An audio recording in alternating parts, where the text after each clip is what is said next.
All right, let's try this again. How's it going, everybody? And welcome to today's stream, coming in from London on a very somber day.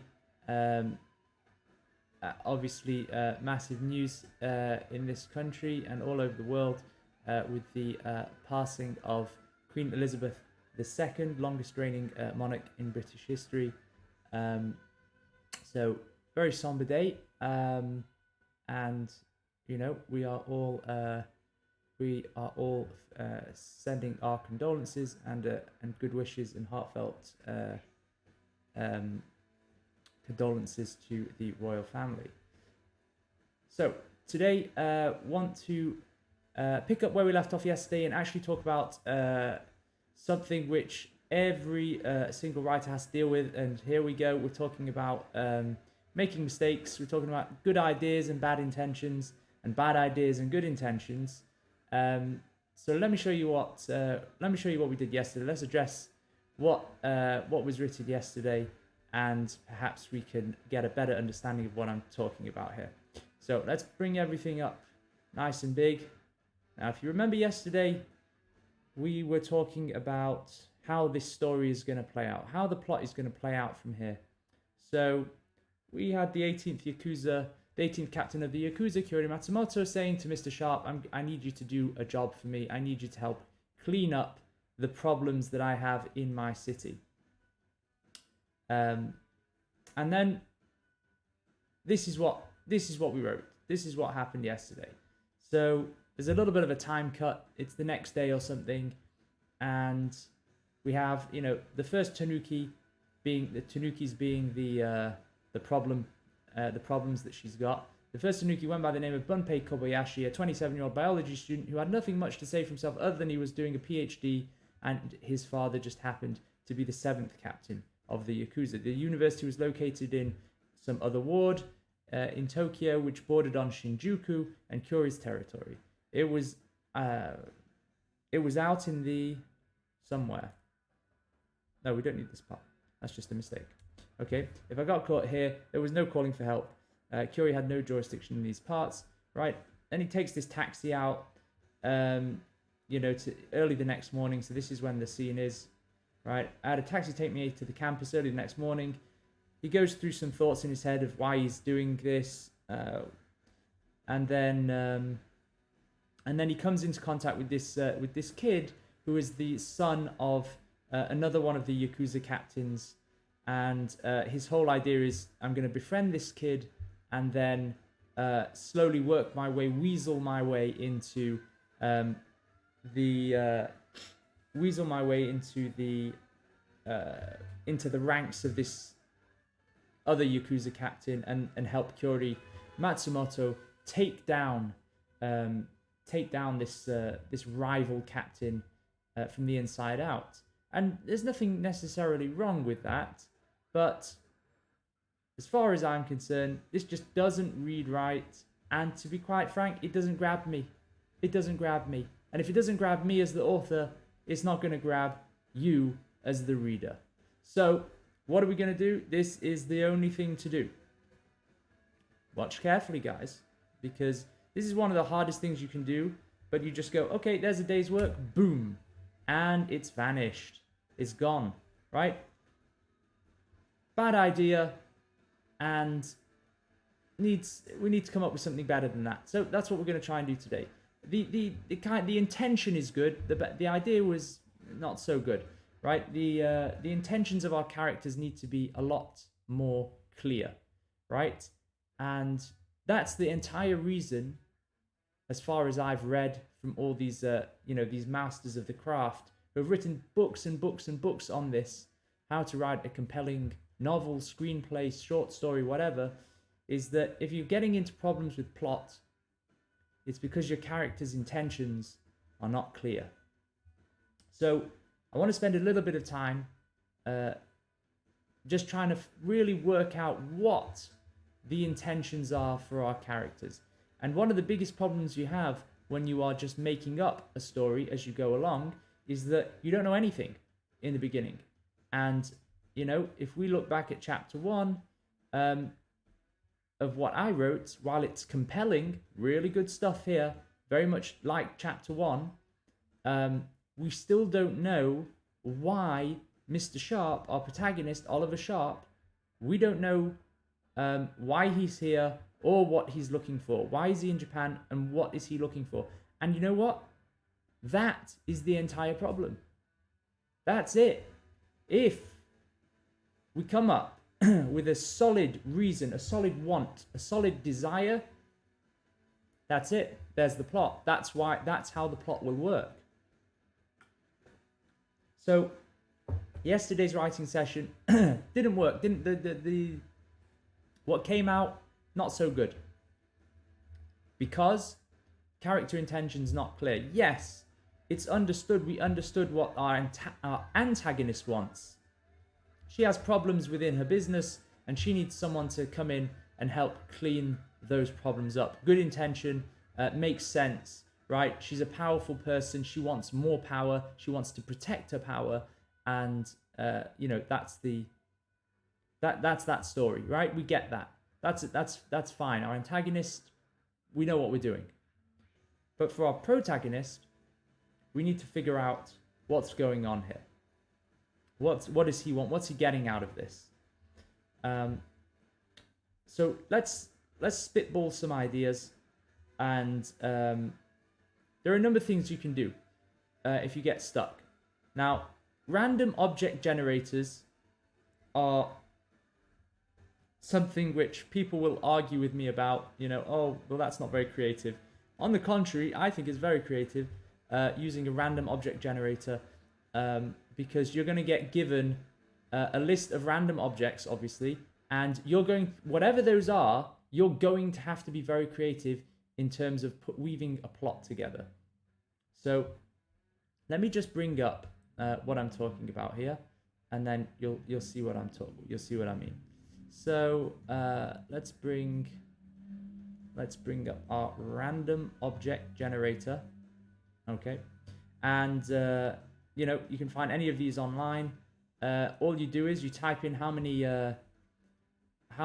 random objects you want. Let's say we want 5. You click unique so that you don't get like 2 of the same thing. And then you just click randomize and boom, here you go. You have 5 random things: a hair tie, a pair of water goggles, a miniature portrait, a package of crisp and crunchy edibles, and a salt shaker. Okay, and the challenge would be, can you make a story out of those things, right? This is the one that stands out, obviously, as the nicest one. This is the most interesting one, in my opinion. Miniature portrait.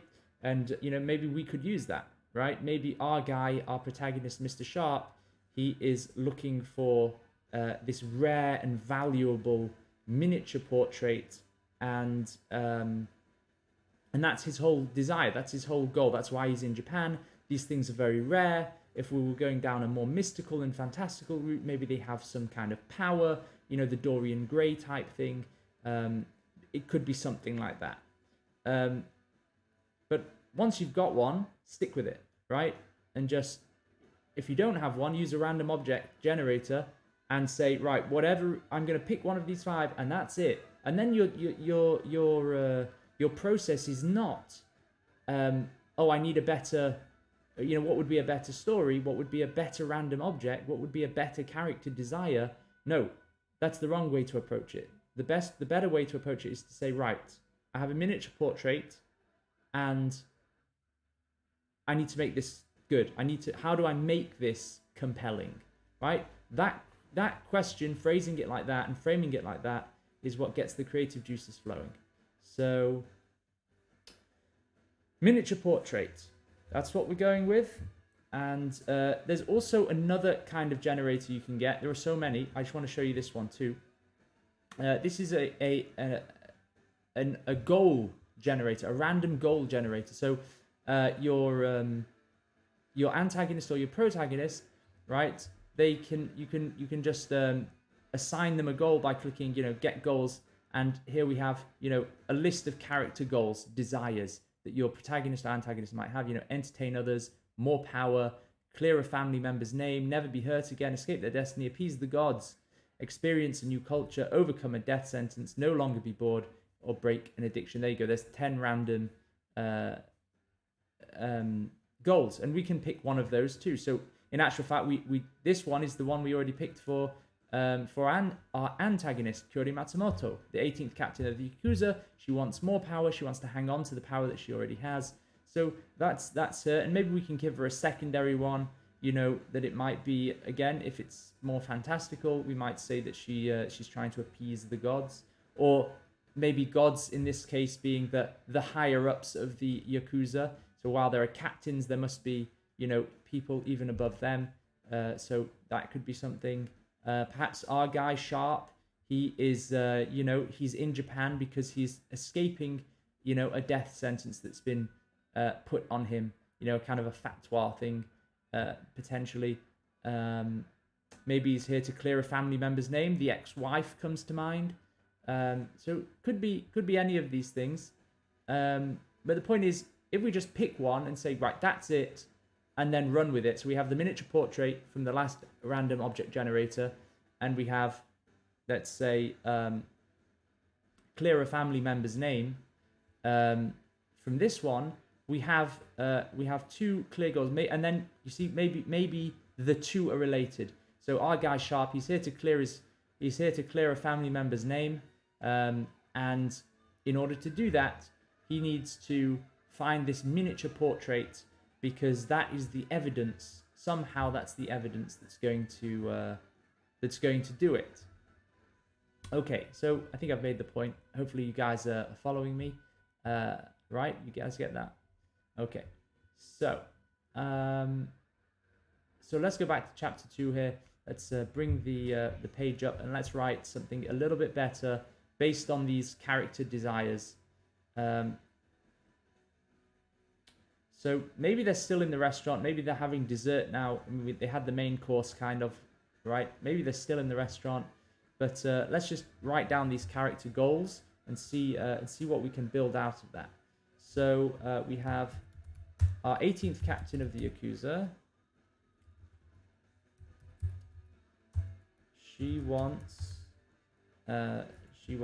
more power, and let's say maybe she also wants revenge against these troublesome, tanukis. Right, that's her goal. That's it. Tanukis. Okay, I know spell check is really just struggling with that word, but okay.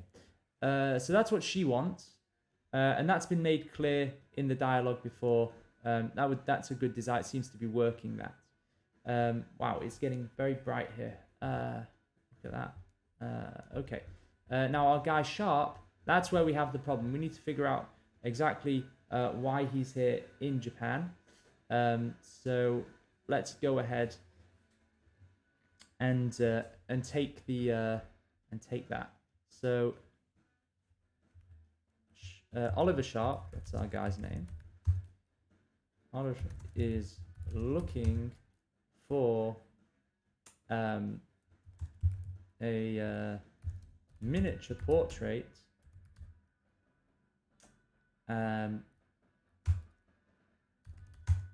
that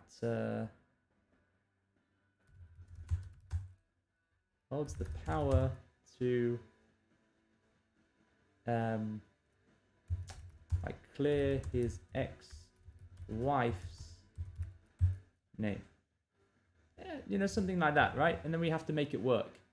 But just by doing this, just by doing these two things, these two character desires stated in one line, in just the plot now takes shape. We understand it very clearly, and it's very easy to write. So let's say, for instance, we wrote something like this now.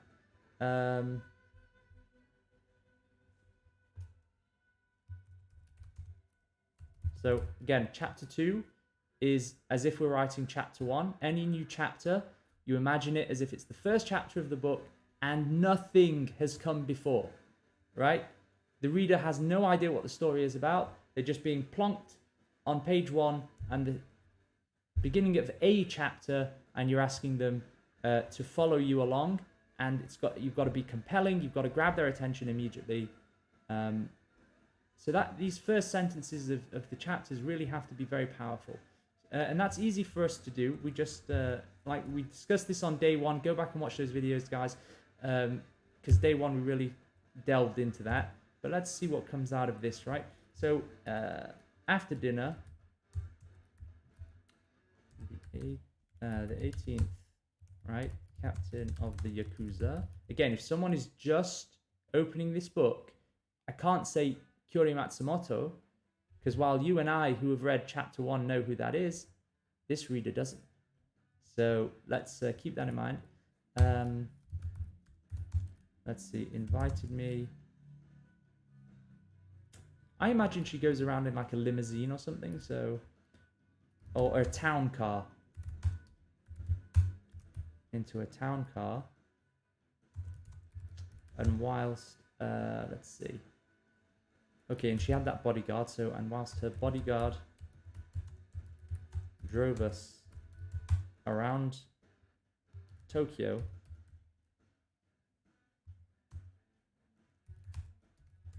She told me all about, right? So remember, she wants more power. What's going on here? Matsumoto. Okay. She wants more power. So everything that she says and does is going to be related to that character design. Just one second. I'm going to just get rid of this glare coming through the window. Let's see here.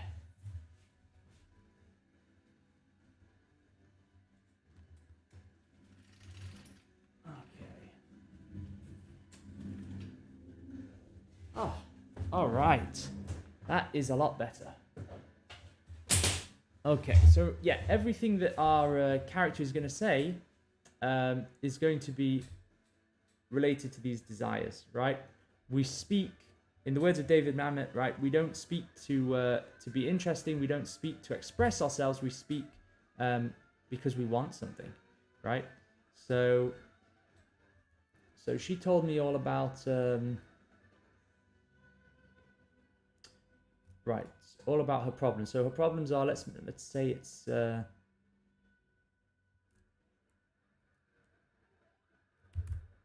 imagine it was this.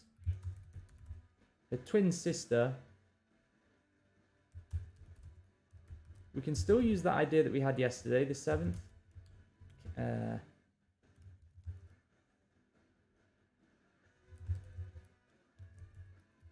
Yakuza. Whom she wanted me to kill. Right? Something like that. Now that's a compelling first line, right?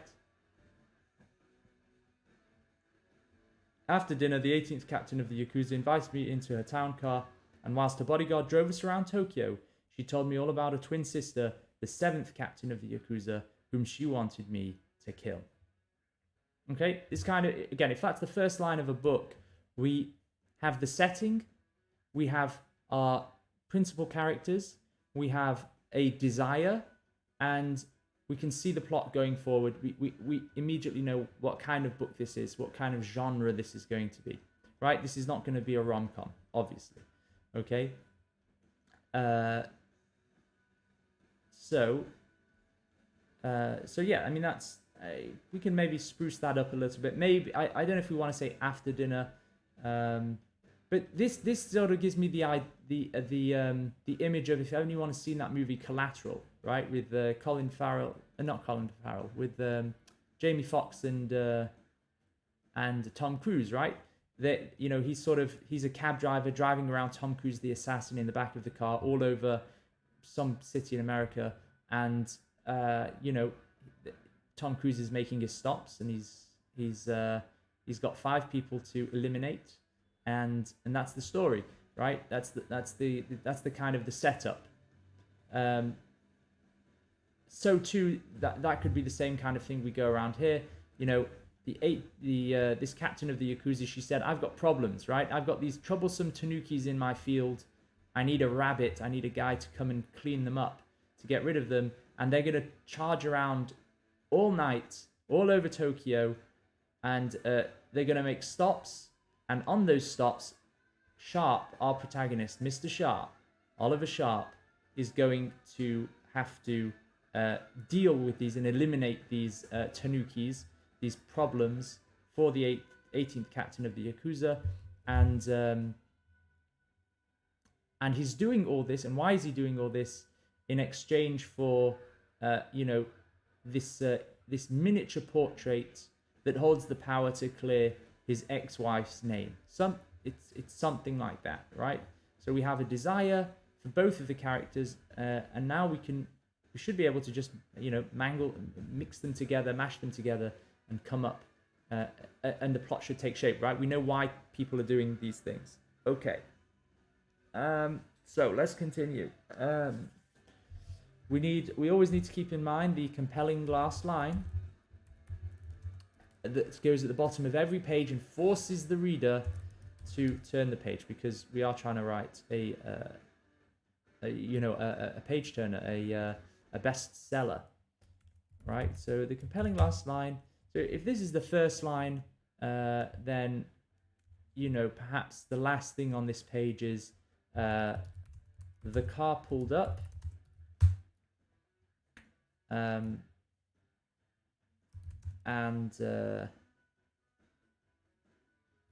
Okay, the car pulled up at our first stop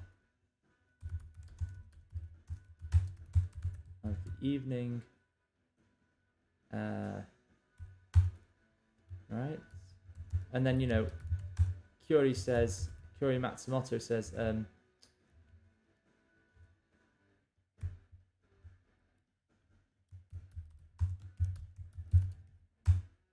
Matsumoto, she has those red lips.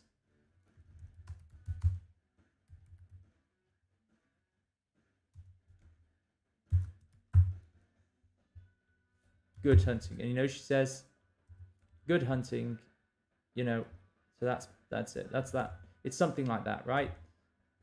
So, okay, we're going to put that right at the bottom. Make sure it gets to the right place. There we go. Okay, so this is the bottom of the page. And what's going on? We are freezing a little bit. This is no good. This is not what we want. Not when we're live. Come on, laptop. Okay, there we go. That was close. All right.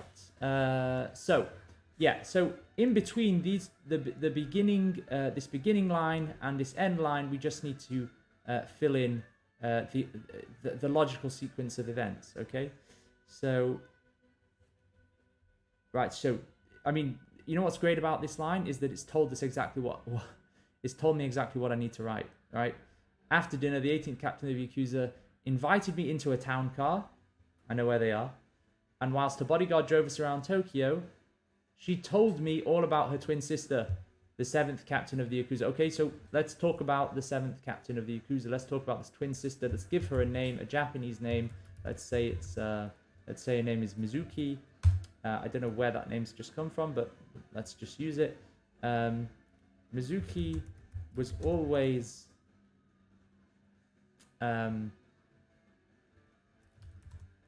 the black sheep of the family, right? And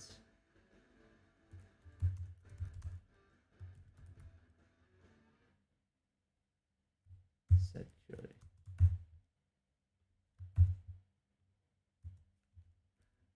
And we need to find a reason why. So let's just put why.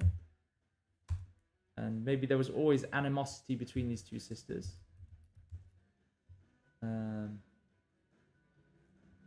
Always jealous of my relationship with my father, right? And perhaps the father was himself, the previous 18th captain of the Yakuza. Sorry, so we just need a reason. Okay, jealous my relationship with my father. Okay, something like that. And then she says, you know, do you have siblings?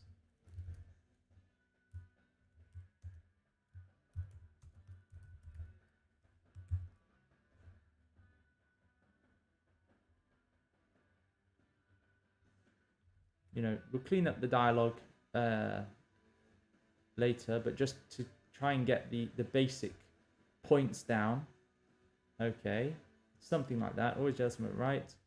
And again, she told me all about her twin sister, the 7th captain of the Yakuza. So we need to know how this twin sister became captain. So I became captain after my father died. Never sat well with Mizuki. Alright. So it never sat well with Mizuki. You know, she believed it was her birthright.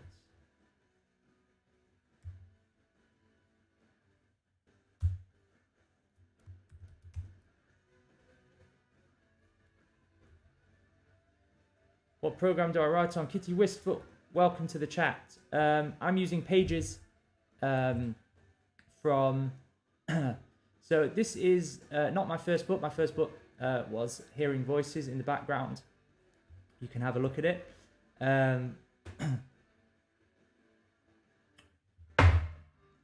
Yeah.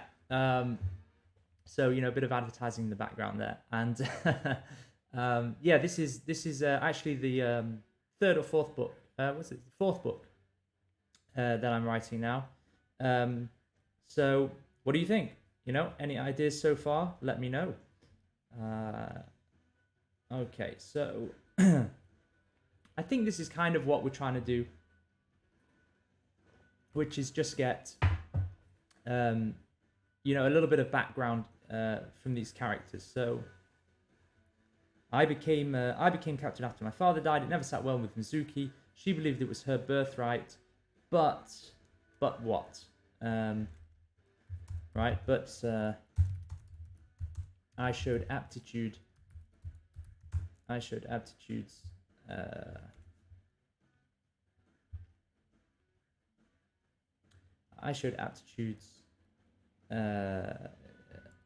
more conducive, let's say.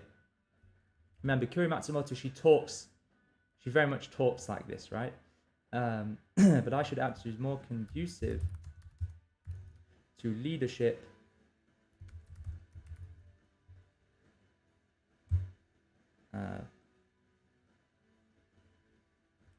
okay, something like that, right? Again, we're keeping those desires very much in the forefront of our mind. So now it seems, and yeah, I'm skipping ahead a bit, but let's see. So now this twin sister, now it seems Mizuki has, you know, managed to convince the Yakuza to accept her, and now she is, you know, gunning for me, basically. Has managed to convince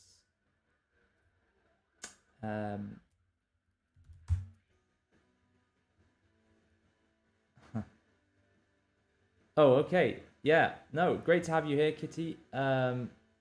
So please do, yeah, give it a Google review if you can. And please do check out the you know, the old videos if you want to get some context on where we are in this novel. Hopefully there's some valuable information there. Are you a first-time author, or, you know, where are you on your journey?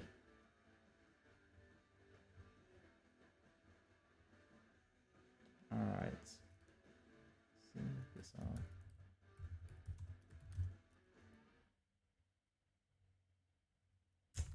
That she is capable of leading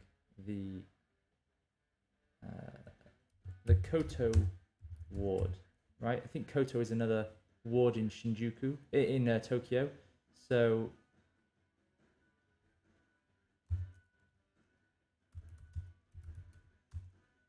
her first act was to, you know,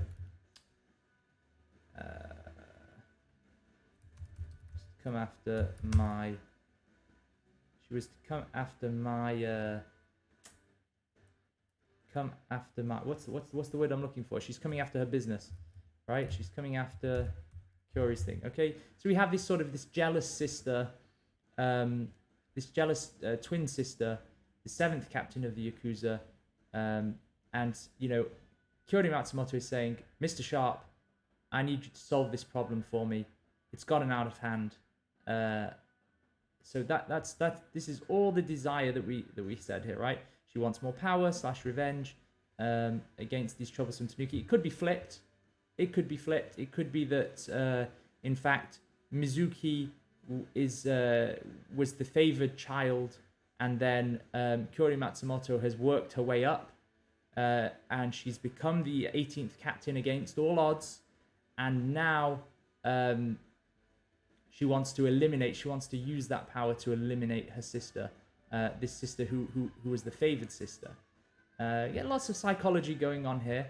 But if someone was just being dropped into this chapter, they would they're instantly with us, right? After dinner, the 18th captain of the Yakuza invited me into a town car, and whilst the bodyguard drove us around Tokyo, she told me all about her twin sister, the 7th captain of the Yakuza, whom she wanted me to kill. We have the reader's attention here. So, Mizuki was always the black sheep of the family, said Kyori. Okay. Always jealous of my relationship with my father, despite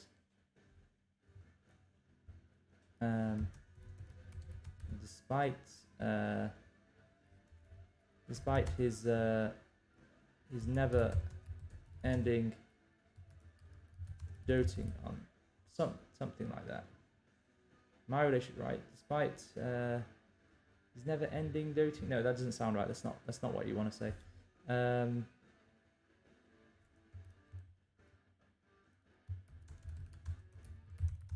I suppose you know what I'm talking about. Kitty Wistful says, I've been writing a series for 2 years now. It was originally split in 2 books with varying perspectives on the same events, but I found some people would find that tedious. So on considering the books you're considering the books into a 3-book series that has all the perspectives in a less separate manner. Sounds very interesting. What's the premise? What are we talking about? You know, who are these people? What are the varying perspectives about?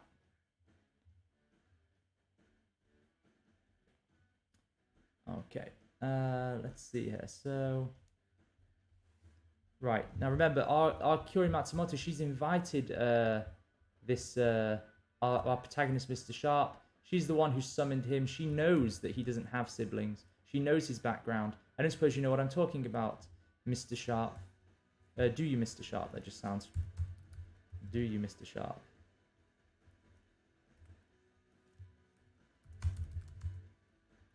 So he doesn't, right? He doesn't have, meaning he doesn't have sisters. He doesn't have, you know, that kind of relationship. He's never had that. But we know that he has this ex-wife, Sabrina, that we've gone over before. So he's probably going to make some kind of a quip at this point, right? I don't suppose you know what I'm talking about, do you, Mr. Sharp? I don't have a sister.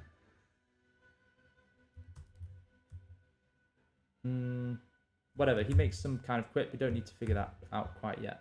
Just keep writing. Sister, no.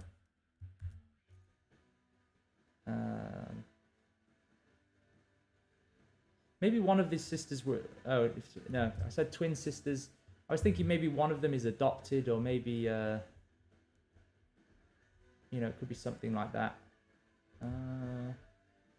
What do you guys think about this? Let's see. I became captain after my father died. Okay, so maybe Sharp wants to know. Right, we said that this this Kyori Matsumoto, she's young, she's good looking, but young, right? That's odd for a Yakuza captain. Usually these Yakuza captains, they're a bit older, right? That's what. Imagine a mob boss, right? Imagine The Godfather, right? The Italian version. The leaders are usually older, so maybe our guy's just going to ask that. Let's find out what that reason is. How does a like, let's make her like 25-year-old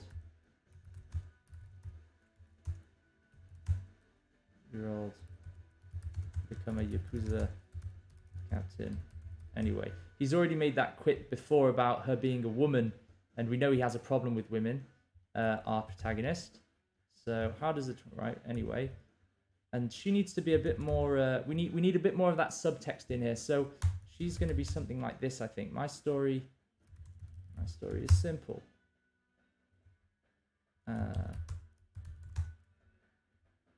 I'm just thinking that maybe this Kyori Matsumoto killed her father, basically, and then, you know, rose through the ranks. My father died tragically, right? There's a bit of thing there. My father died tragically. I became captain in his place.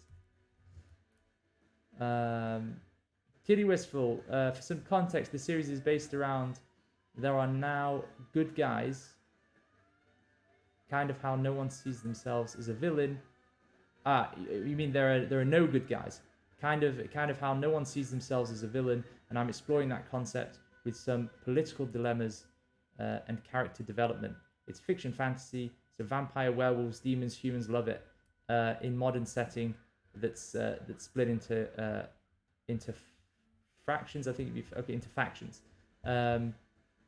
Sorry for the long explanation. No, it's all right. Although that is definitely something that many editors have told me, is that one thing you really want to be able to do, whether you're writing a novel, screenplay, or anything like that, the first thing that you have to do is be able to concisely explain your plot, your pitch. So if you can say it in one sentence, you're probably ready to write it. You're definitely ready to pitch it. And that's what essentially I'm talking about here today, is that like for this chapter, why didn't chapter 2 work yesterday? Why did what I wrote yesterday not work? Because I couldn't sum it up in one sentence yet. Okay, at least not for both characters. But now that is the case, we can see how this is starting to flow a little bit better already. In fact, we're almost at the end of this first page. Wow. Okay, that's good. I don't have a sister. No. How does a 25-year-old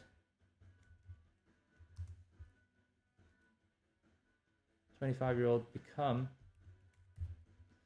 a Yakuza captain anyway? Okay. Right, my story is simple. My father died tragically. I became captain in his place. Naturally, this never sat well with Mizuki. She believed it was her birthright, but I showed aptitudes more conducive to leadership.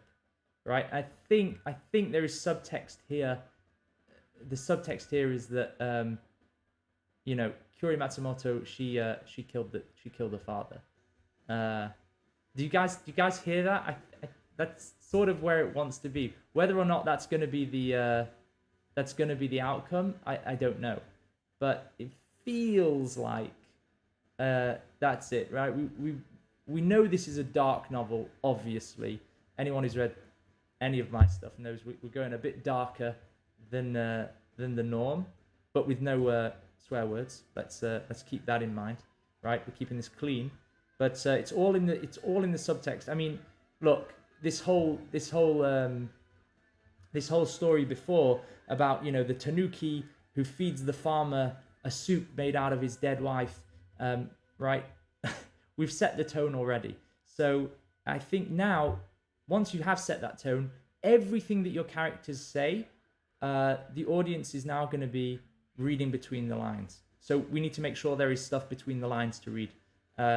So again, this is just one of those things that how do you make your dialogue better? How do you make it pop? It is all about the subtext. So the subtext that I want to put here, and maybe I'll put a note to myself, is that, you know, Curie killed her father. And now, in fact, we understand, think about this, we understand why her twin sister is out to get her, right? You killed our father, you took what's mine, and now our antagonist has a motivation. So important.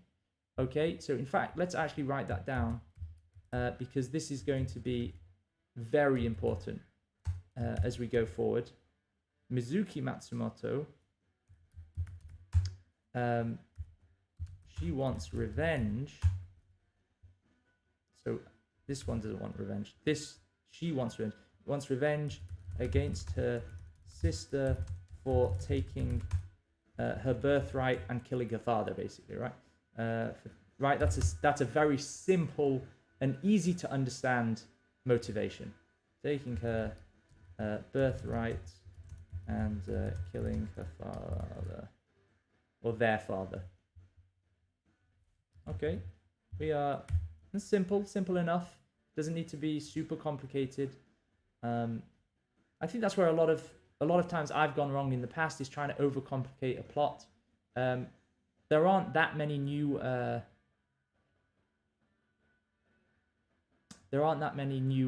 plots out there. Mostly you see it's a rehash of the same thing. It's just written in a slightly different style. But okay, what we've got here, sometimes as an exercise for a chapter draft, I'll go in and exaggerate the feelings of my characters and tone, then reel it in when I get to when I've got to officially write a draft. Yeah, exactly. That's it. It does it. All we want to do is get a sense of what we're doing. This is the first draft, remember? We don't need to know everything. We don't need to write it down perfectly. All we're trying to do is get the general idea. So that's why I highly recommend 1 page at a time, right? Just 1 page a day. It's not a lot, but if you can make those pages pop, right? If you can do that, then 1 page a day. At the end of about 7-8 months, you've got a book. You have got a book that's at least a pretty good first draft.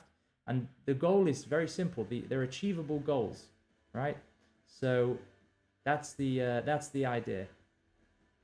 So let's always reread through what you've already done. So we're into chapter 2 here. We're pretending like it's chapter 1, because that's what you need to do. You need to imagine that nothing's come before, and you want to bring the reader in as much as possible. So, you know, after dinner, the 18th captain of the Yakuza invited me into a town car, and whilst a bodyguard drove us around Tokyo, she told me all about her twin sister, the 7th captain of the Yakuza, whom she wanted me to kill. Right? Mizuki was always the black sheep of the family, said Curie. We need to know why. Always jealous of my relationship with our father. Okay, we don't know what that despite is, but whatever, that's the idea. Right, I don't suppose you know what I'm talking about, do you, Mr. Sharp? I don't have a sister, no. Thank you for subscribing, Kitty, for following. Really appreciate that. The goal is to get to 50 followers. Guys, follow. Help me get up there. I think we're at 13 so far, which is pretty good for the first second week. Only the second week in, but let's all help each other out and build this community. So, yeah, I don't suppose you know what I'm talking about, do you, Mr. Sharp? I don't have a sister, no. How does a 25-year-old and how do a couple of 25-year-olds become Yakuza captains anyway? Okay, that's better. There we go. And how do a couple of 25-year-olds become Yakuza captains anyway, right? That's a fair question to ask. She knows all of this stuff about him. He has no idea about this. My story, and then my story is simple, right? My father died tragically. I became captain in his place. Right?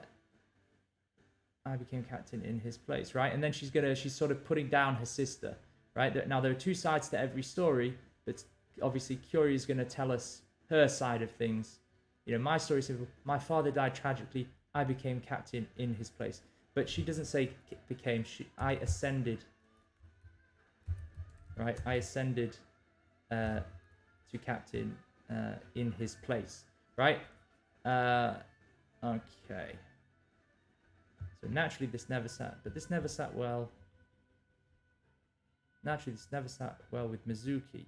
She believed it was her birthright, but I showed aptitudes more conducive to leadership. And then this is the subtext there. So again, when we come back and edit this, we'll just make sure that subtext is clear.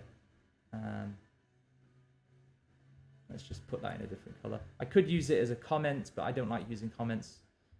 Anyway, okay. Mizuki, right? Convince us. So we need to refine this, whatever. Okay, now she is coming after my. Now she's coming after my business. Okay.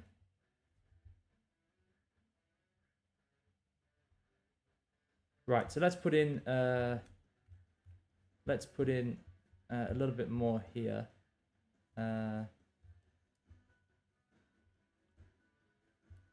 Something like, let's say they've been traveling for about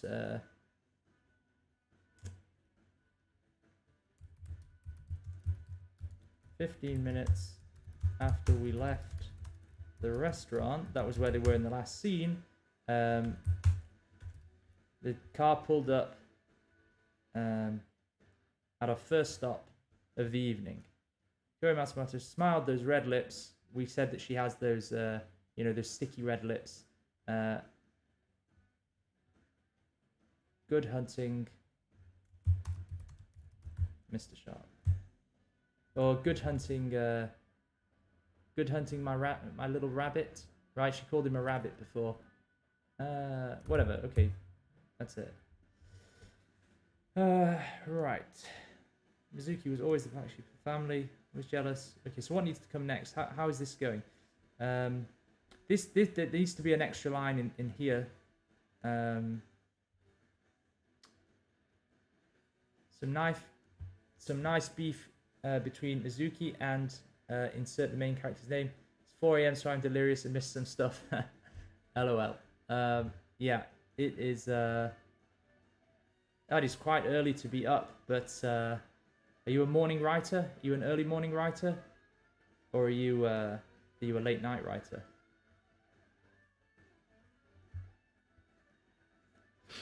Okay, Mizuki had managed to convince. So I really do like the idea. We said this before of bringing back the ex-wife at some point in this novel,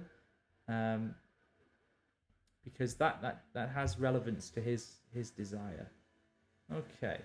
Father died tragically. I ascended to captain in his place. Naturally, this never sat well with Mizuki. Why didn't it sit well with Mizuki? She believed it was her birthright, but I showed aptitudes more conducive to leadership, and the decision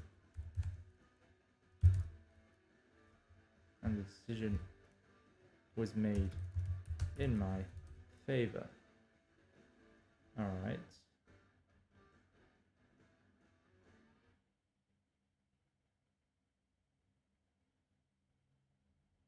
Wow.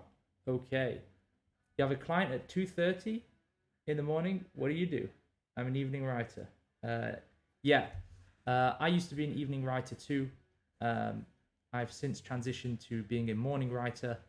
Yeah, I like to do it. I like to do it before the day starts. get it out and done with.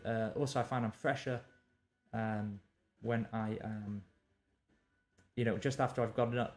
I can focus my mind on it. And I've got a little bit of time in the mornings now. I scheduled my day like that. So pretty lucky. All right, so let's just reread a little bit of this scene that came before. Okay, because I think what's, in the words of Neil Gaiman, if anyone's done Neil Gaiman's masterclass, if you're just getting a little bit stuck, just go back. The answers are further back. So, all right.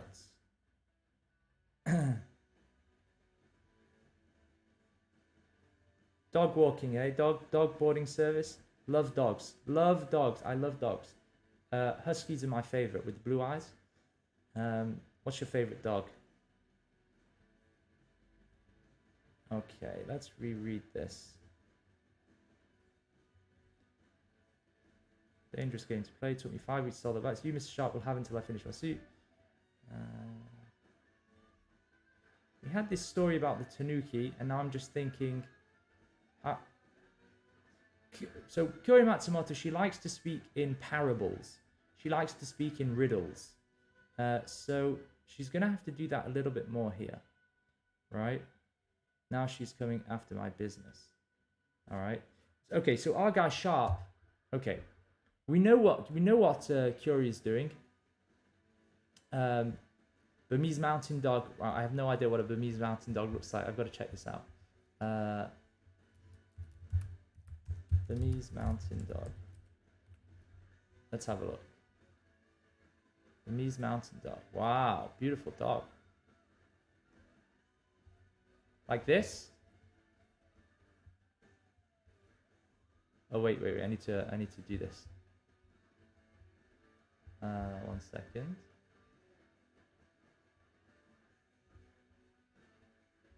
All right, let's have a look. Like this?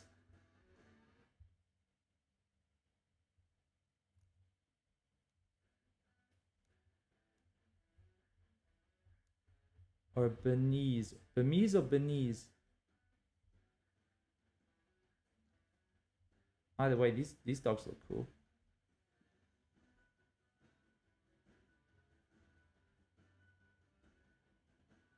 Okay, I've got to be careful not to get distracted, but yeah, nice dogs. Okay, yeah, that's the one. I'm with you here. I definitely like. I like this kind of dog. This is a nice dog.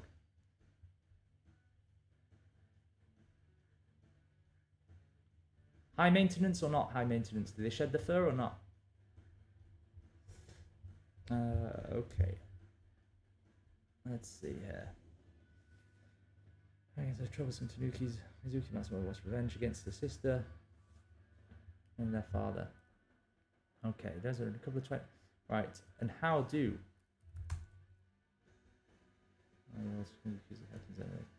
Oh, my story is simple. My father died tragically. I ascended to captain in his place. Naturally, this never sat well. Okay, being the firstborn is technically okay. That's better. Being the firstborn. Oh, that's good. Being the firstborn. Why is that hyphenated? It doesn't need to be hyphenated. Being the firstborn, she believed it was her birthright. It's that age-old story of Jacob and Esau and the birthright. Being the firstborn, she believed it was her birthright, but I showed aptitudes more conducive to leadership, and the decision was made in my favor. Okay. Oh yeah, they shed. Just very big. Oh really? Those are okay. But they're not like attack dogs, are they? This is turning into very quickly a channel about dogs. They don't do great in a hot climate. Are you in a hot climate? Where are you calling in from?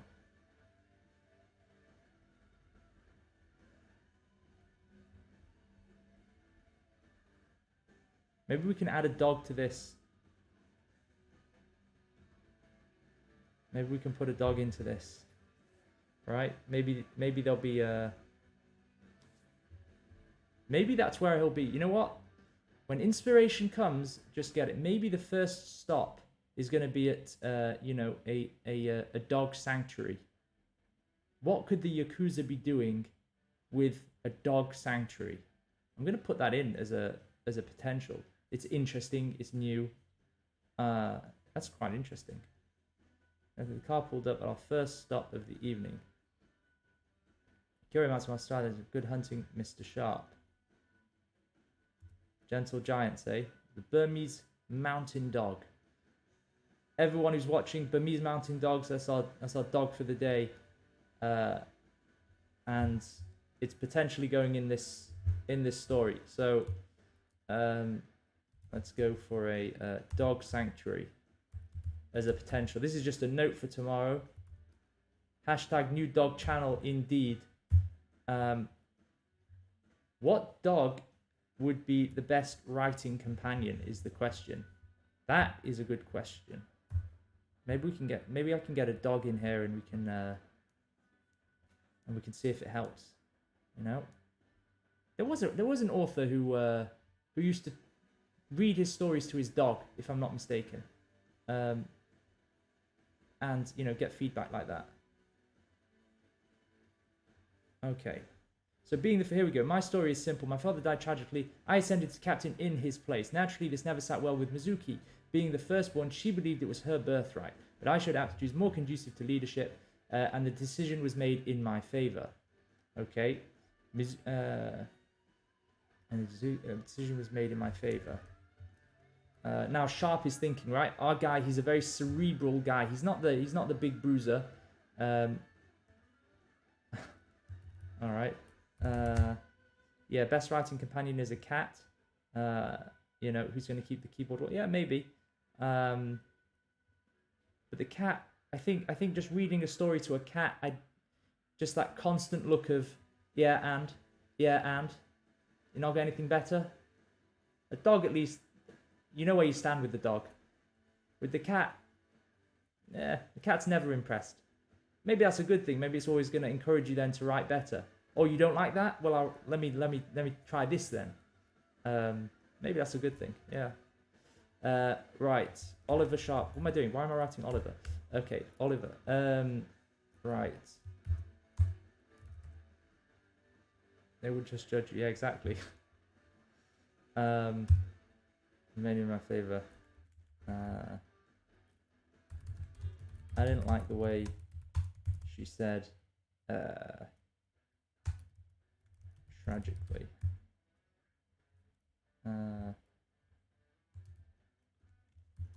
Tragically, I thought there was more to that than she was letting on.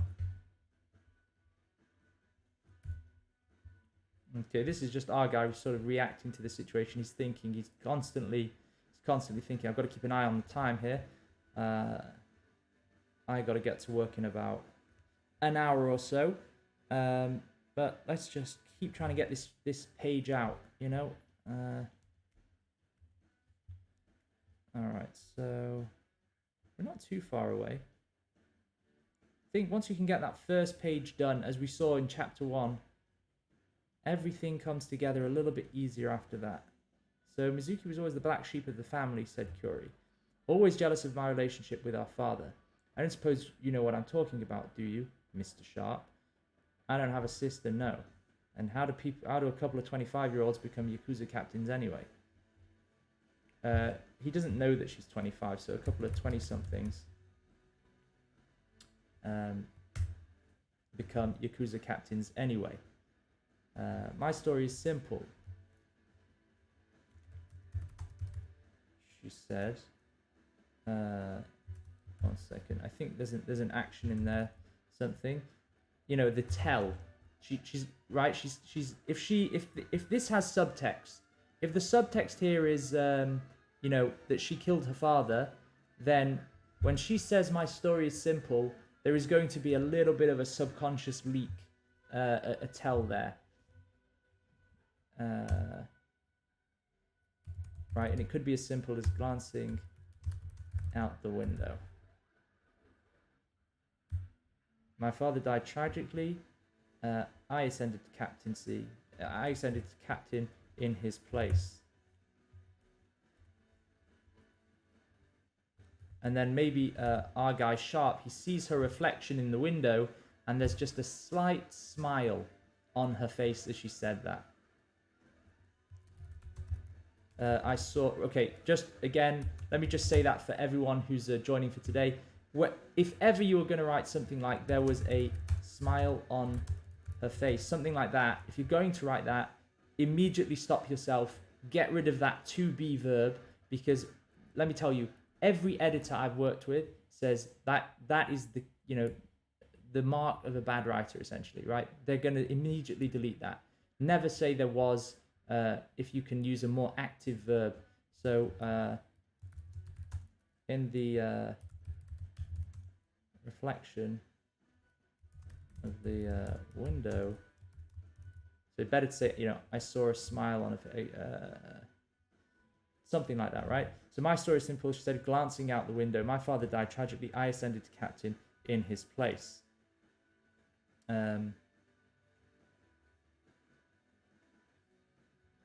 Right? I love the show don't tell rule. Yeah, exactly.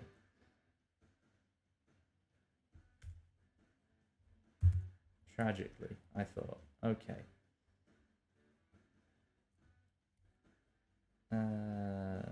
My story simply said, glancing out the window, my father died tragically. I ascended to captain in his place.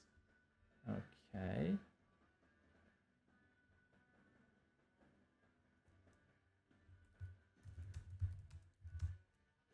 She said it. No. It's not going to be like that. Okay, naturally this never sat well with Mizuki. Being the firstborn, this is good. This gives us more background. It makes sense.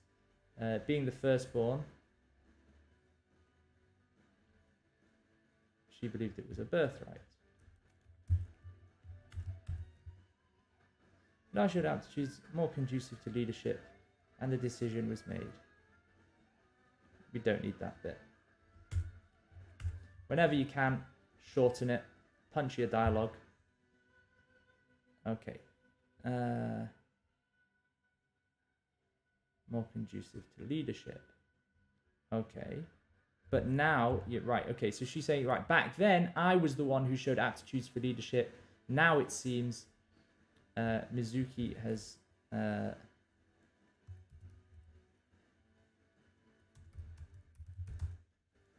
Mizuki has managed...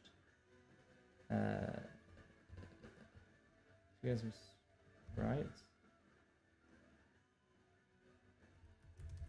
Of the same.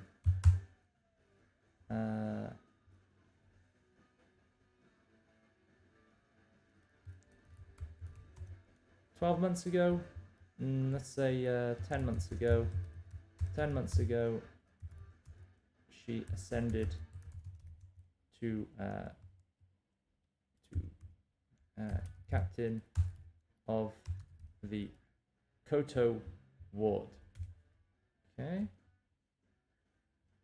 And now she's coming after my business, fine, whatever. Okay,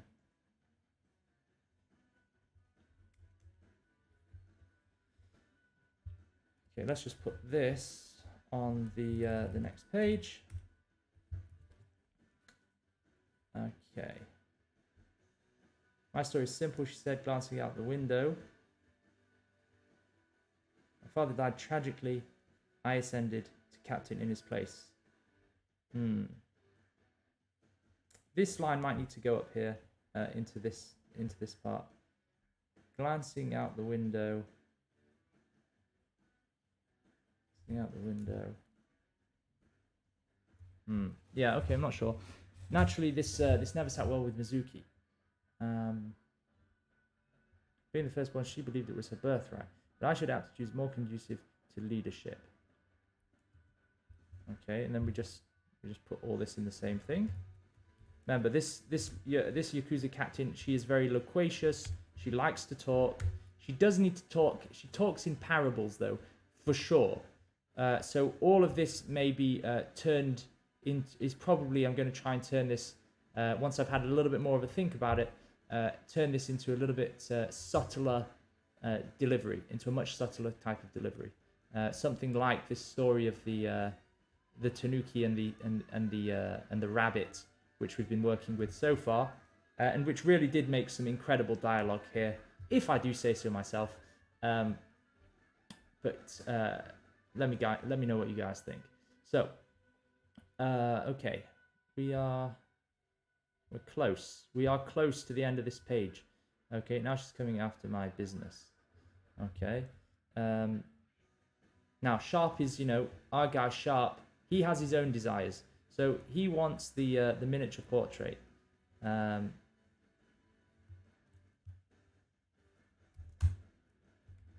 something about the miniature portrait.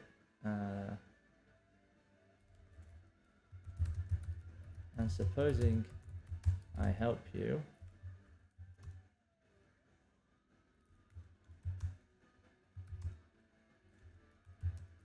I'm gonna get what I want.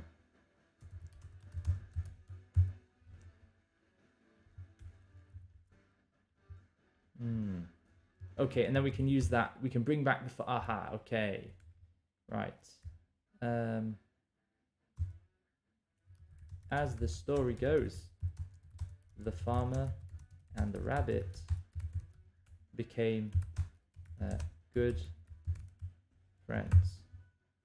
Okay, so this is just harkening back to what we wrote here. The farmer was so grateful that he invited the rabbit to live with him, and they became firm friends, right? So, as the story goes, the farmer and the rabbit became firm friends. Right? That's her just saying, yes, you'll get what you want as long as you do this job for me. Became firm friends. 2 minutes after we left the restaurant, the car pulled up at our first stop of the evening. The car pulled up. No, we don't need to say it at the first stop. The car pulled up.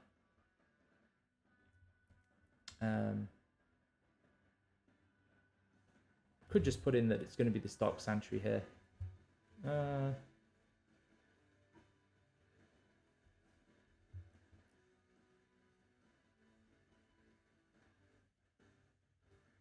Maybe this is actually the last line. Good. Became firm friends. Okay. Okay, let's read it through. Let's read it through and see what happens, and then we'll know if it works or not. Okay, so where do we go from? We go from here, right? So our guy Sharp, he's been called to the Greenbird restaurant, and now and he meets this Yakuza captain for the first time, right? So we're going to read through here and see if everything makes sense, and we should be able to finish this chapter to first page just by doing this. So the place was empty except for one table in the middle of the room. The woman sitting at it looked up at me as I entered. She was young and good looking with those long black lashes and sticky red lips. I should have run straight out of there. But two bruisers in cheap black suits stepped up behind me and blocked the entrance. The woman checked her watch and smiled her red lips. She motioned to the seat opposite her, and it really wasn't a question. I glanced at the fire door in the far right of the room. I might not have been as big as the bruisers behind me, but I was sure as hell faster. I thought about the homeless guy slumped against the dumpster. No doubt these two would trip over him if they tried to chase me. But I wanted answers, so I joined the woman at her table. There's a story we tell children, she said, speaking in Japanese, like she knew I could understand her, about a troublesome tanuki who plagued an honest farmer for days on end. One day the farmer laid a trap and caught the tanuki. Do not untie it, he told his wife, before I come back from the market tonight. But the farmer's wife was a kindly woman, and the tanuki's hopeless crying soon got to her. She took pity on the little creature, but no sooner did she untie it, did the tanuki kill her, chop her into pieces, and make a soup out of her. The tanuki then shape-shifted into the form of the farmer's wife, and when the farmer came home, the tanuki fed him the soup. The woman snapped her fingers, and from the kitchen came a waiter who put 2 bowls of steaming soup in front of us. The woman smiled at me. "Go ahead," she said. I glanced at the fire door. "That's a children's story?" I said, but my feet were dancing under the table. The woman ate a spoon of soup and licked her red lips. "My name is Kyori Matsumoto, Yakuza Captain 18, head of the clan Matsumoto, and she who lays claim to the 4th Ward, Shinjuku, of the great city, Tokyo." "Oliver Sharp," I said, spooning my own soup. "Troublesome tanuki." I couldn't tell whether that quip got to her, because she had about the best poker face I'd ever seen, a flawless complexion like a perfect porcelain doll. She sat tall and upright, all her movements precise, as if choreographed well in advance. I couldn't help watching her red lips glide over her soup spoon. "The puzzle box," she said eventually. I took it out of my pocket and put it on the table, but I said nothing. I wanted her to do all the talking. "The first puzzle boxes were made long ago in Hakone," said Kyori Matsumoto. "A safeguard for personal jewelry and keeping children's fingers from sewing needles. But as their complexity grew, the samurai and ancient warlords began using them to pass their secret messages. I received a similar puzzle box upon my ascendancy to Yakuza Captain." "Yeah, I didn't realize the Japanese mob was so liberal," I said. Kyori Matsumoto fixed me with a look. It was a dangerous game to play, but I'd be damned if I let some woman keep the upper hand. I'd already come running here like a dog, but I could be a Rottweiler when I wanted to. Maybe a Bernese mountain dog when I wanted to. Huh? "It took me 5 weeks to solve that box," she said, and in the corner of my eye, I saw one of her bodyguards pull out a gun. "You, Mr. Sharp, will have until I finish my soup." I snorted. "Nice try, love," I thought, but I wasn't about to play her game, and nor did I have to. Her bodyguard wasn't going to shoot me while I was sitting so close to her, so I picked up my spoon and slurped my soup. The bodyguard snarled at me to show some respect, but the 18th captain of the Yakuza refused to be ruffled. I still had a clear path to the fire door, so I decided to test that cool exterior with a bit of shock treatment. I waited until she was down to her last spoonful and then snapped up my own spoon and smashed it down on the puzzle box, shattering the damn thing and busting open its contents. "Solved," I said. Kyori Matsumoto didn't flinch. In fact, I got the impression that it'd take a bomb going off before she might yawn. She glanced at the broken puzzle box, dabbed her lips with a napkin, and turned to her bodyguard. "Tell them to serve the fish." The waiter served the next course, which I recognized instantly as fugu, or pufferfish. A single drop of fugu poison can kill an adult. Chefs have to undergo special training to learn how to prepare it. Apparently that makes it a delicacy. Not that I'd ever tried it, seeing as how a single plate runs upwards of $250. Kyori Matsumoto slipped the first sliver between her glistening red lips, while I turned my attention to the puzzle box I'd smashed. Among the debris lay a fluffy white rabbit's foot. "The farmer had a neighbor," said Kyori Matsumoto, picking up her parable. "A crafty rabbit who swore to avenge the wife's death. He befriended the tanuki and invited him one day to harvest grass for the winter. On the way back home, the rabbit set the tanuki's bundle of grass on fire, and when the tanuki asked what the crackling sound was, the rabbit said they were walking on the crackling mountain. When the flames burned the tanuki's back and he was in terrible pain, the crafty rabbit helpfully applied a lotion made of chili powder. The next week, the rabbit invited the wounded tanuki to go fishing. He built a wooden boat for himself and a clay boat for the tanuki. Naturally, it wasn't long before the tanuki's clay boat began to sink into the lake, and when he called out to his friend for help, the rabbit only laughed and said, 'Now the farmer's wife is avenged.'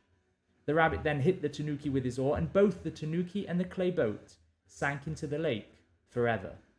The farmer was so grateful that he invited the rabbit to live with him, and they became firm friends." My God, I thought. I'd wanted her to do all the talking, but if this Yakuza captain kept speaking in parables, well, at least Sabrina would just call me a bastard and be done with it. "Tell me why I'm here," I said plainly. Kyori Matsumoto finished her fugu and placed the cutlery neatly on an empty plate. I have enough tanukis on my farm, Mr. Sharp.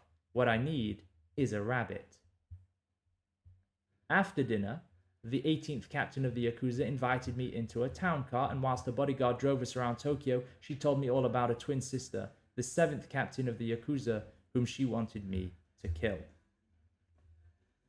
Mizuki was always the black sheep of the family, said Curie, always jealous of my relationship with our father. I don't suppose you know what I'm talking about, do you, Mr. Sharp? I don't have a sister, no. And how do a couple of 20-somethings become Yakuza captains anyway? Oh, my story is simple, she said, glancing out the window. My father died tragically. I ascended to captain in his place. In the reflection of the window, I saw a smile on her face. Tragically, I thought. So we can see here already, it's just slightly out of sync with what's come before, right? The dialogue doesn't quite match. It also seems like maybe they should still be at the restaurant. It feels like maybe since we've already done the soup, since we've already done the main course, it might be a good idea to just stick with dessert, right? Let's just keep in the restaurant. So maybe we're not actually quite ready for chapter 2 yet. It feels like maybe we should just have one more part of God, itching, right? One more part to this restaurant scene where they have the dessert. And dessert, there's kind of a nice comparison between dessert and talking about, if you help me, Mr. Sharp, you will get what you want. You will get your dessert, which is, this potentially this miniature portrait that we were talking about, that we got from this random object generator. So maybe we'll do that. This needs to be thought about over the course of today. But this page is, we kind of know what's going on here. It's just Curie explaining the problem in a bit more detail, and then essentially it seems like it's going to go in that sort of like the film Collateral, where they're going to be driving around Tokyo all night and they're going to be making stops along the way, and our guy Oliver Sharp, he's going to have to do some bad things. He's going to have to infiltrate places, take down various businesses or people in order to help the 18th captain of the Yakuza prevent her sister from essentially getting revenge. It's something along those lines, and yeah, I think it's something like that, or at least that's where it seems to be going in my head. The question is, do we, since we're in Japan, and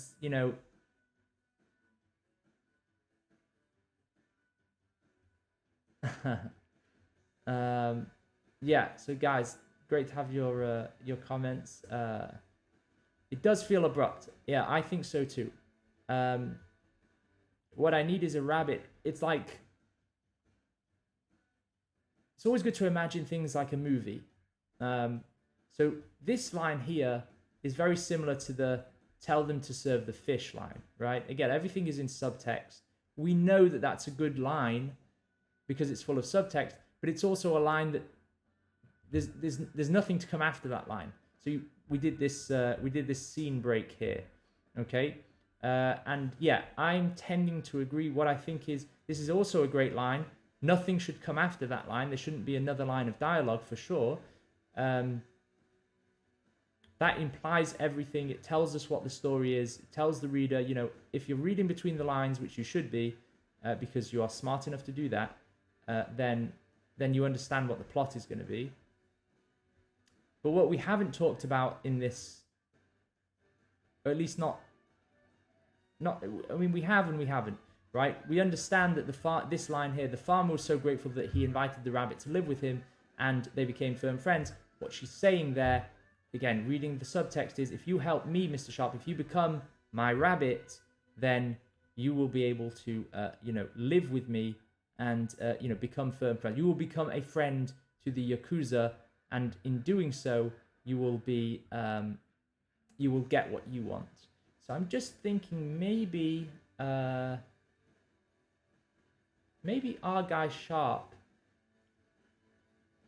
he needs sanctuary. Maybe that's what it is. Maybe he needs sanctuary, and the Yakuza, this Yakuza captain, is going to provide it for him,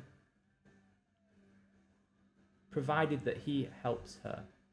Okay, again, these things need to be worked out, but it is amazing, isn't it? Right? We got this parable, this real power. This is a real story. This is really a true. Yeah, this is what the Japanese folklore. This is the story, the Tanuki and the rabbit. And from that, we've just said, well, what happens if we take that and just try and read between the lines and come up with a story? And it seems like within that story, we have an entire plot. So we know that it's a revenge story for Kyori Matsumoto. We know that. So we've put that down here. Mizuki was always the black sheep of the family, always jealous of my relationship with our father. I don't suppose you know it, right? Right, my father died, I ascended to captain in his place.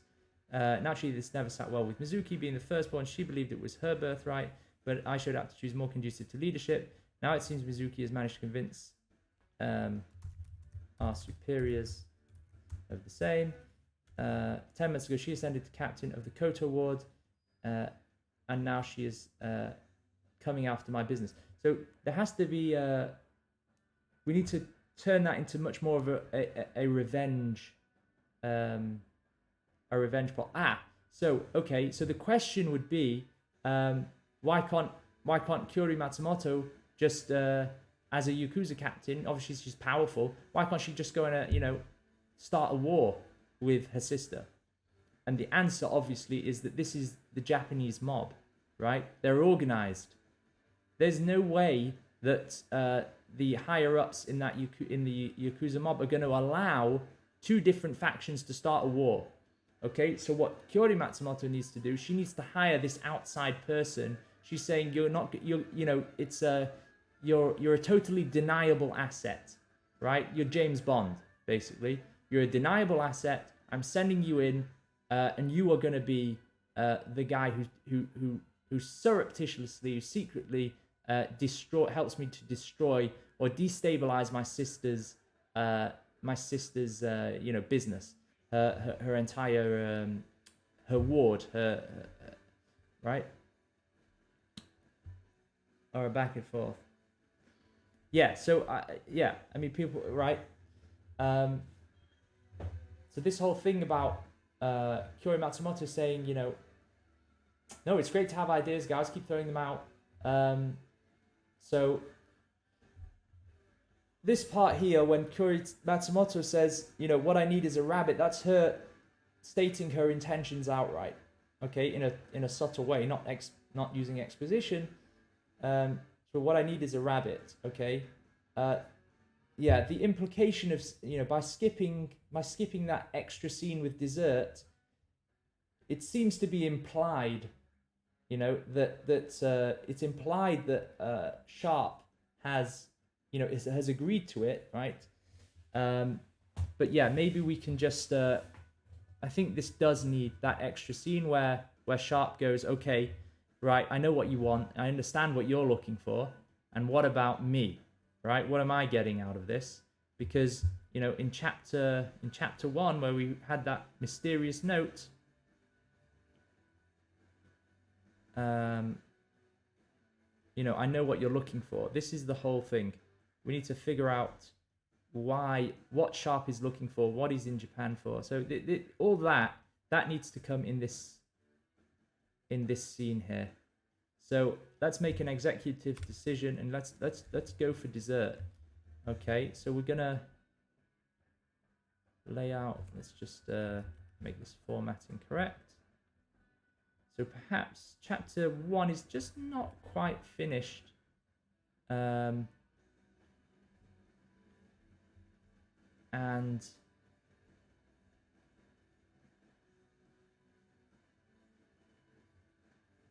yeah.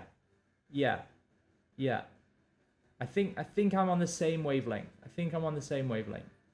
I have enough tanukis on my farm, Mr. Sharp. What I need is a rabbit. Okay. And then we pause, and the guy brings out, and the waiter brings out dessert. And, you know, we'll have to do a little bit of research to find something as exotic as pufferfish. But, yeah, I think we need to do dessert here. Dessert, and then Sharp needs to...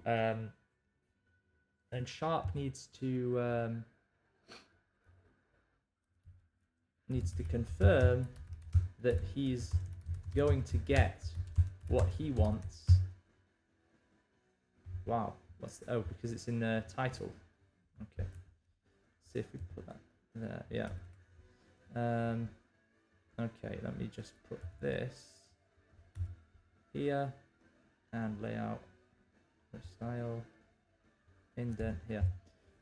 Okay. Okay. He needs to confirm that he's going to get what he wants, and then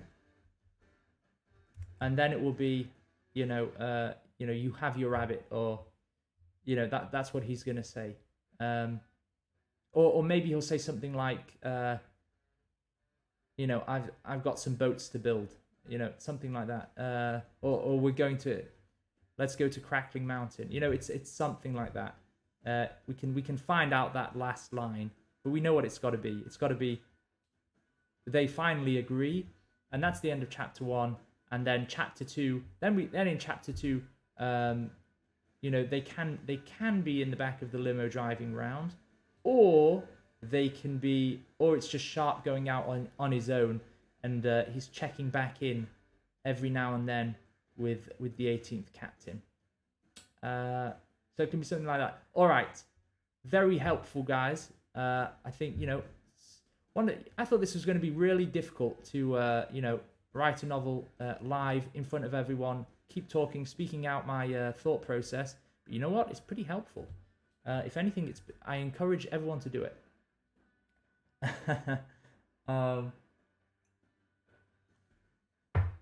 That's pretty good. I like that. That they should have rabbit for dessert. No, so actually what should happen is he should meet Mizuki, the twin sister. Eventually he goes and meets Mizuki, and that's at a restaurant too. And Mizuki says, Sharp has infiltrated his way into her business, and she, seems to be playing along. It seems to be going well. And what happens? The main course comes out, and it's rabbit, right? And it's a rabbit, and that in itself just tells us everything. It's just like, she doesn't have to say a word, this twin sister. She just serves the rabbit, and Sharp just goes, "Oh crap, she's onto me." She knows the jig is up. That's obviously then that's the if we look at the 15 points from Save the Cat, that we're talking about is the midpoint, right? That's the midpoint. And then obviously he's going to get, thrown into a dungeon or, some kind of a bad place. He's going to get tortured for that. Okay, you see, this is what I'm talking about. Together, guys, we're talking out ideas, and we are shaping up some really, really cool and fun scenes that are just going to, how much fun is that scene going to write? Yeah, don't worry, I'm going to write it down now. The good thing about having these all on videos is that I've got a video of it as well. So don't worry, we're not going to lose this. All right. So later on, so Sharp meets Mizuki Matsumoto. She invites him to eat dinner with her. All appears to be going well with the scheme. Let's say with the scheme, it appears as though Kyuri's plan is working.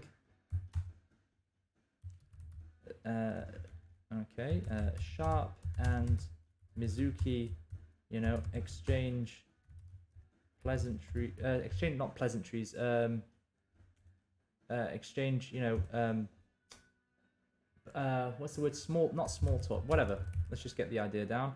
Small talk, and then just when Sharp begins to smile, begins to grin at how well he's done, and how close he is to getting, what he wants.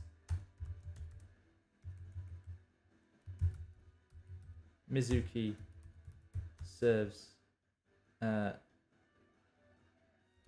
main course, rabbit. Right? So actually, no, you want to do it like this. What he wants, Mizuki serves the main course,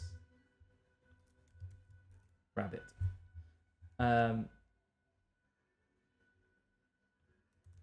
So probably at the beginning of this scene as well, we need to recall this to the reader, because this is going to be in a number of chapters' time. Okay, so two things need to happen. We need to keep the this story of the tanuki and the rabbit.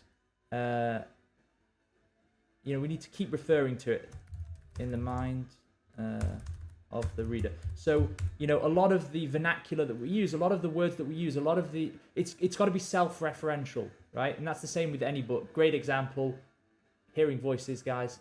Check it out. Of referring. Guys, I highly recommend streaming your writing. This is great stuff, right? This is great stuff. You will by the process of speaking out your ideas, for sure that helps. This is mind-blowing. It's really good stuff. It takes a couple of days to get used to, but hey, I was doing this. I was just talking to the wall. When I was writing my first two books. So, and my main character here is talking to the voices in his head, quite literally. All right. So keep this. So we got to keep this. Must keep this story of the tanuki and the rabbit in the mind of the reader. We've also got to probably when they meet. Probably when Sharp meets Mizuki Matsumoto, she invites him to eat dinner with her. Small reference to... so perhaps she starts by saying, my sister was always, fond of stories.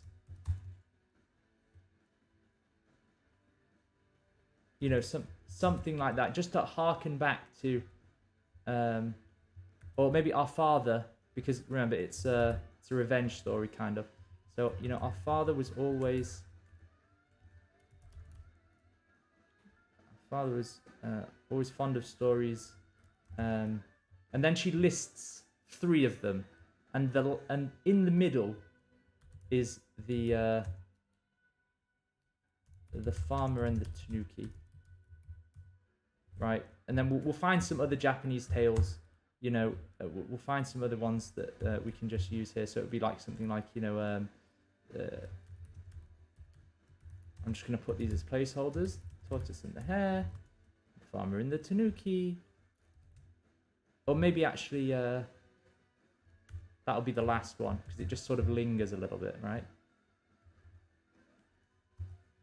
The tortoise and the hare, the farmer and the tanuki, the tortoise. What's another fable? The Prince and the Pauper, something like that. It's not quite a fable; it's a story, but whatever. Tortoise and the hare, Prince and the Pauper, the farmer and the tanuki. Okay, there's a little bit of a wobble at the beginning of that conversation, and just to settle that in the reader's mind, we sort of go. if you imagine the ups and downs of that scene, it's we go, oh, she knows the story about the tanuki and the rabbit, and then just a little bit of a wobble, and then it seems like she doesn't know at all. So we'll write that scene in a way that it seems that that Mizuki Matsumoto really doesn't know what's going on, and she goes, and it carries on. It looks like it's going well, and then main course is served, and it's rabbit, and oh my gosh, the symbolism is too good to handle, right? It's just awesome, right? It's cooked rabbit. The rabbit is cooked. It's a dead rabbit, and we don't need to say anything. That's just all in the subtext. It's all, the context is so loaded, and then we get that plate. Then we don't need dialogue at that point, right? That's just, you can imagine that in the film. Cool. All right. Really, really good session today. I think we're going to have to leave it here because A, I've got to have breakfast, and B, I've got work to do. So I got to go. Great to have all of you guys here as usual. Thank you so much. I think today's Star Chat participant has got to be Kitty Wistful.